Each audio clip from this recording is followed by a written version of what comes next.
I'm Kristen. As I sit here, looking at the map of the Pacific Northwest spread out on my kitchen table, I can't help but reflect on the journey that has led me to this point. It's February in Boise, and the chill in the air feels like a fresh start. Zachary, my boyfriend, is standing behind me, pointing at a spot near the Oregon coast. Cannon Beach, he says, his eyes lighting up.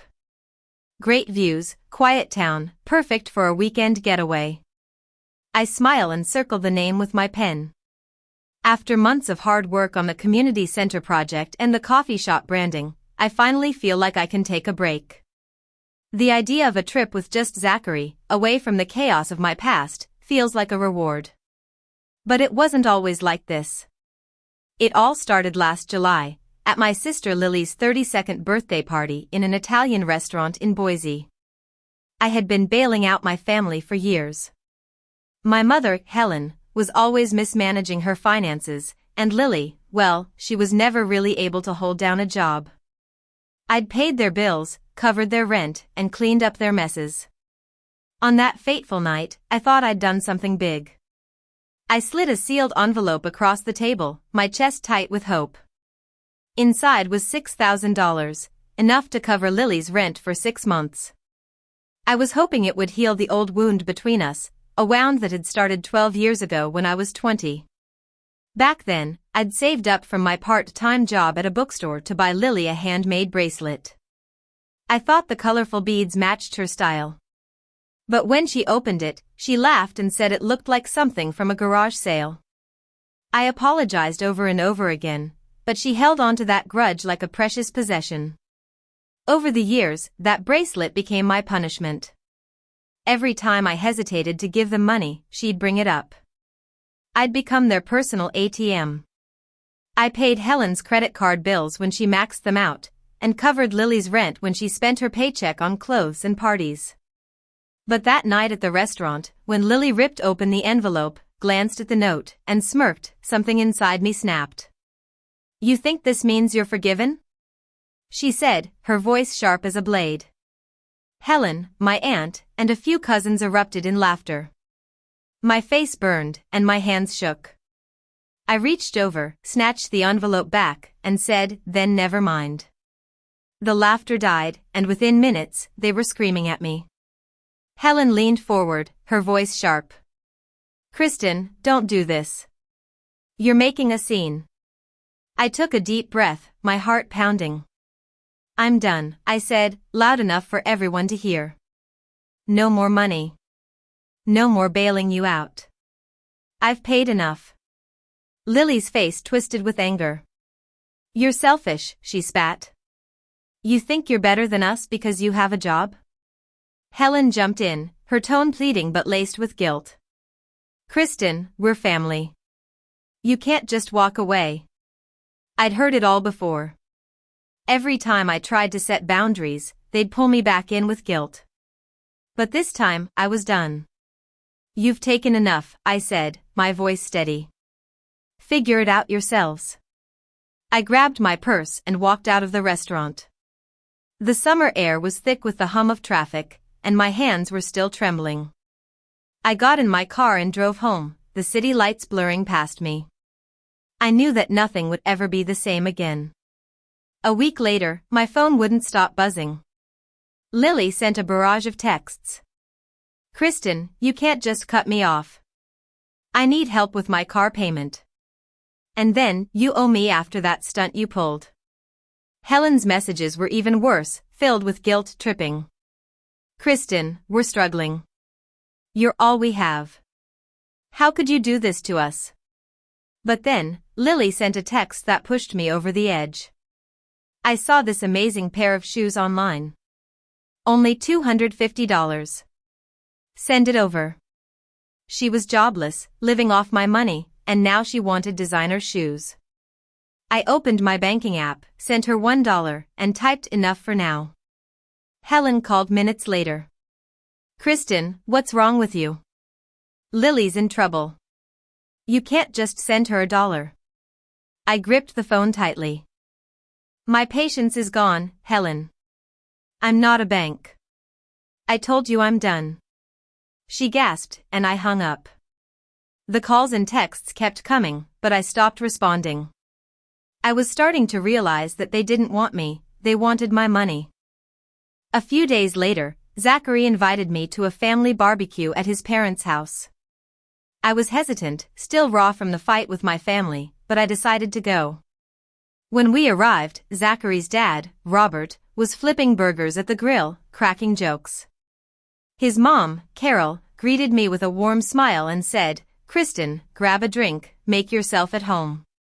It felt so different from my family, so full of kindness.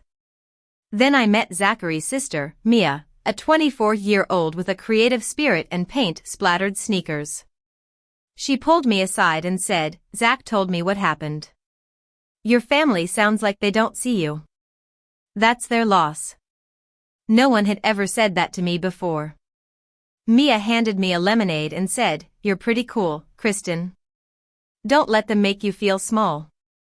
Her words hit me hard, like a breath of fresh air.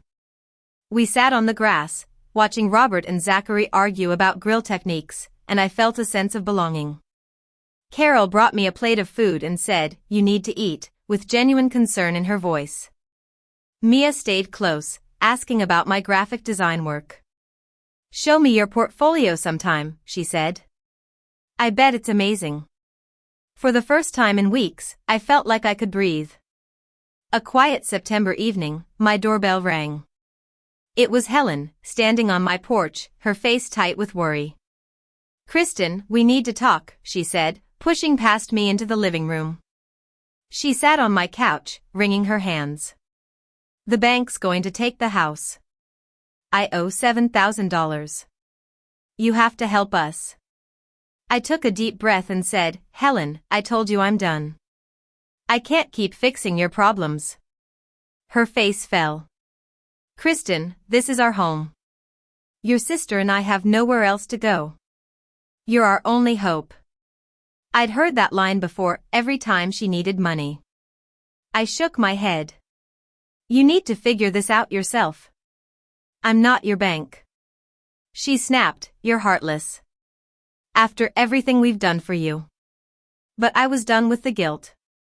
I pointed to the door and said, "Go." An hour later, Lily showed up, her face twisted in anger.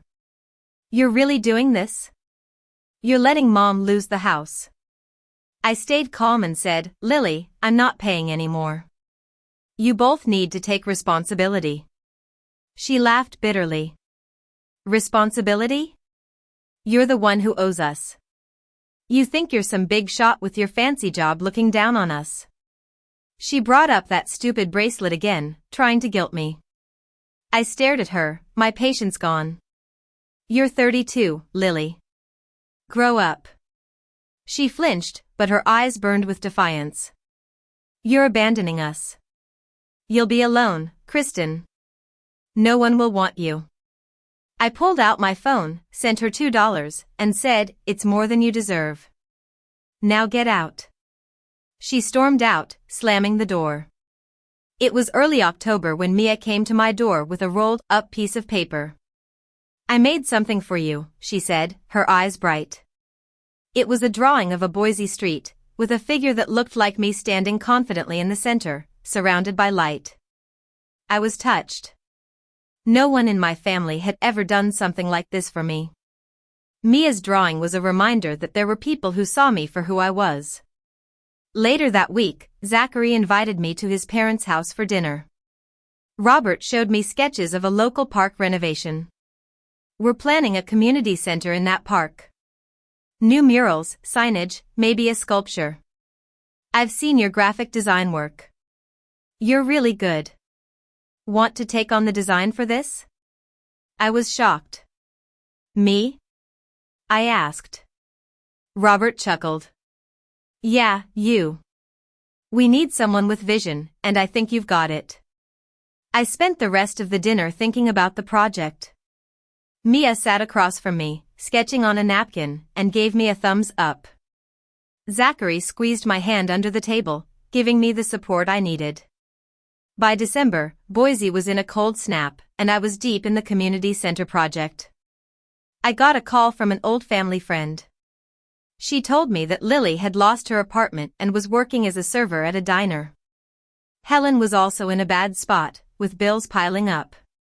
But I didn't feel the guilt I used to. I was focused on my work, on the community center, and on the new opportunities that were coming my way.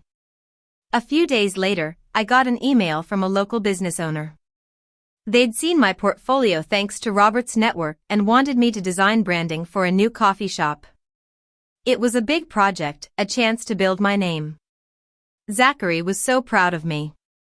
We sat on my couch, planning how I'd tackle the designs. It was so different from the conversations with my family, full of warmth and support. Now, as I look at the map and think about the trip to Cannon Beach, I know that I've come a long way. I've learned that family isn't defined by blood. It's about respect, love, and who shows up for you. I'm done letting my family's demands control my life. I'm choosing myself, and I'm surrounded by people who see my worth. I'm ready for this new chapter, and I know that I won't look back.